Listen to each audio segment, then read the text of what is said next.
Everybody, me again. I told you. Careful what you ask for. So I am, I'm taking this aromatherapy certification class. I took one last year for animals, and it was really great and fascinating and learned a whole bunch of stuff.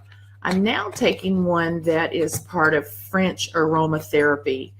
And the French aromatherapy program, studies, whatever you call it, there is a ingestible component to essential oils. And so we're learning a lot more depth about each essential oil and a variety of things relative to the constituents and whether they are phenols or monoterpenes or sesquiterpenes and all that comes with that. I won't bore you with those details yet. But we talk a lot about quality, and I have always heard, and in every presentation you listen to, they will say quality matters, right? And you go and you listen to when they start talking about things like the cats and the drama around can essential oils be used with cats or pets or infants, and they say quality matters. So what does that mean, right? What does that really mean? And so when I first started, one of the things that I thought it meant, and it does, is that there are synthetics and fillers and inappropriate things that have been added to the essential oil in order to get more volume in the bottle. And an example of that, but certainly not limited to, is when an audit was done in France, for example, on lavender and how much lavender was being sold relative to how much lavender was being grown in the fields. At one time, they were producing 90% more essential oil than they had plants to support, right? So they had some plants, and that would have distilled only 10% of their total volume of essential oil that actually was sold during that time. So what else was in the bottle? Stuff, right? Alcohols, fillers, synthetics, all those things that make essential oils less safe, less therapeutic, and potentially smell different than the true botanical would. So I have ordered essential oils now from a couple of competitor companies to Young Living. So I've ordered doTERRA, Eden's Garden, Plant Therapy, and seems to me I ordered one more. I can't remember what it is right now. But I also went to Walmart. And so my oils that I've ordered, I just ordered them last week and they haven't come yet. And I'm going to try to do a test with the same 3 oils from all of the companies. And I'm looking for lemon, lavender, and peppermint primarily. That's what I've ordered from all the companies.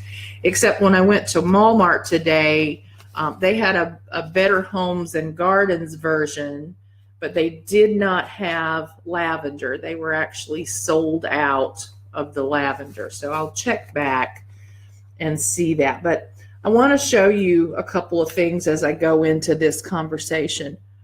Oh shoot, now that it says I thought I could share my screen from here, and clearly I can't. So I'll post the pictures after. I took a picture of one brand of essential oil that was on the shelves at Walmart, and it's from their Mainstay line. And now I got to get back to my pictures. So they had a kit that you could buy that had lemon, lavender, peppermint in it, and sweet orange for under $13. So 4 oils for under $13. That translates to about $3 and some change per bottle. So y'all, that's pretty cheap.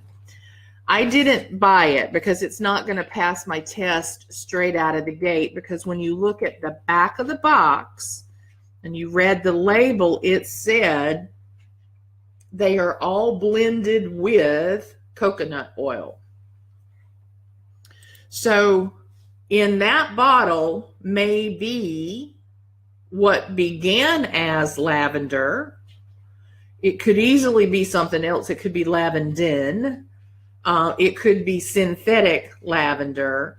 But the fact that it's already blended with a carrier oil means that it is diluted. And I would never, perhaps even without using the whole bottle or more, wouldn't be able to achieve the same therapeutic benefit as a complete drop of Young Living's essential oils. Okay, so it's diluted before you get started, right? So if you're really looking for true therapeutic benefit, you're not going to find it there. It also, let me blow the screen up. I wanted you to see it. Hold on, I'm going to have to send that to you. But there was also a bottle of rose oil, and it says that it cannot be used topically for aromatic purposes only. Well, rose oil, y'all, is one of the most gentle and the highest frequency oils that there is. So if we're talking about frequency, and again, we're going to do this in a webinar where we can dig deep on that topic, but if we're talking about raising frequency, rose is one of the ones that does that the best. And it's also one that often goes into ointments. Think there's a rose ointment from Young Living. It's in the Animal Sense ointment. There are a lot of places that it shows up in skincare products, especially in the Young Living lines of skincare.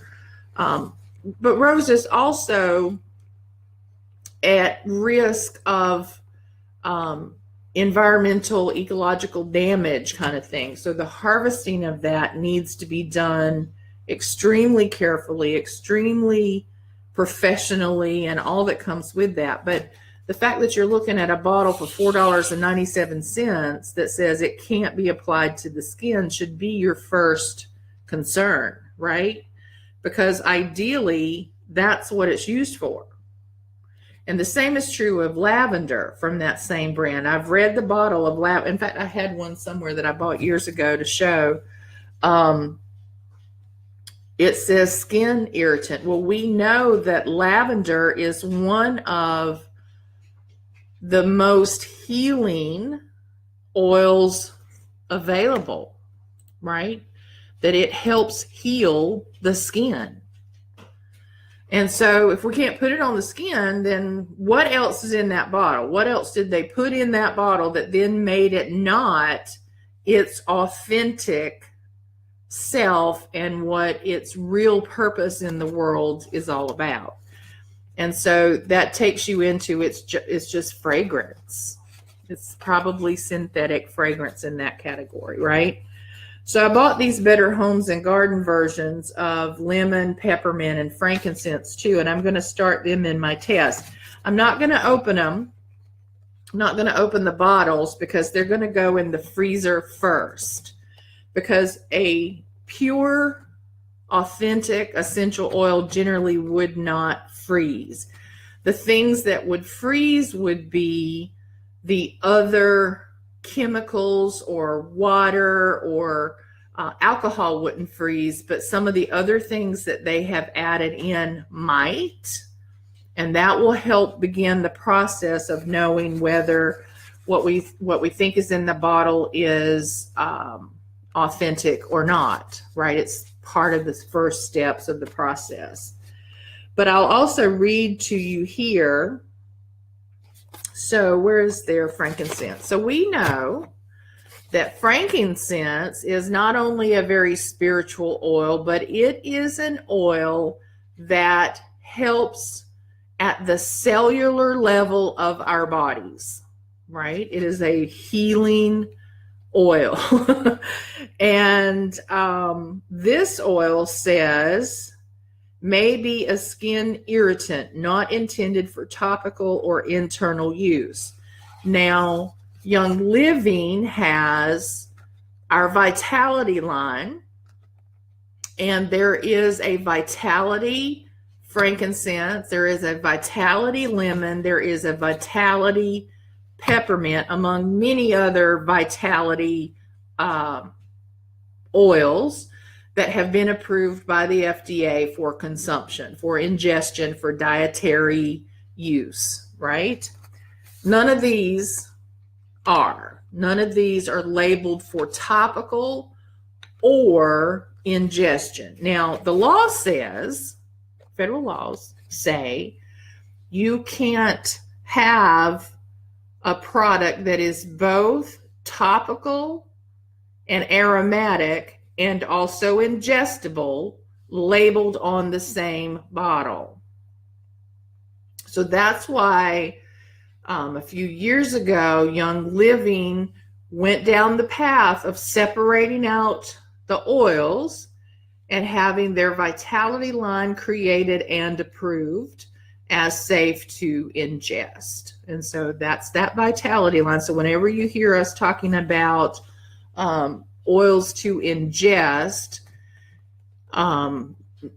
I try to say it every time, but I'm not always great at remembering, but it is always the Vitality line that we're recommending. Remember, though, that what's in those two bottles, there is no variance. There's no variance in the oil itself. It is the labeling requirements from the FDA. All right.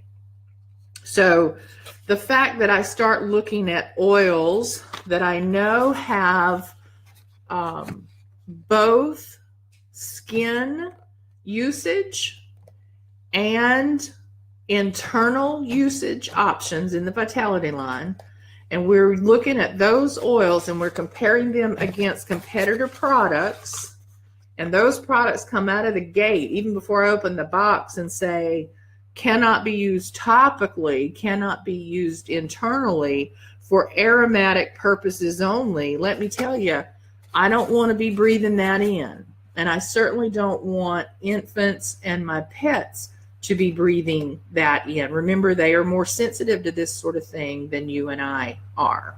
Okay, so I'm going to be doing a test. It starts with freezing them, and then we're going to make a blend out of all of them, right? So each vendor, lemon, lavender, and peppermint, will be created into a blend, and we're going to compare smells. We're going to do the paper drop test and see if we start seeing any colorant issues, or how fast they evaporate and all that kind of stuff. So that's going to take me a little while, but I just wanted to set the stage of what I'm up to. And I'm going to turn this video off and move to part 2, because I want to talk to you about the next level of quality that has nothing to do with synthetics and fillers. So stay tuned for that.